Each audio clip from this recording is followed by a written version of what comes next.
The Seymour Police Department mourning the death of its former police chief, Bob Powdert.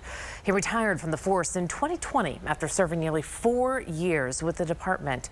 Powdert had served as the police chief in West Memphis until his retirement there in 2011. Powdert left the police department after his son and another officer were shot and killed along an interstate.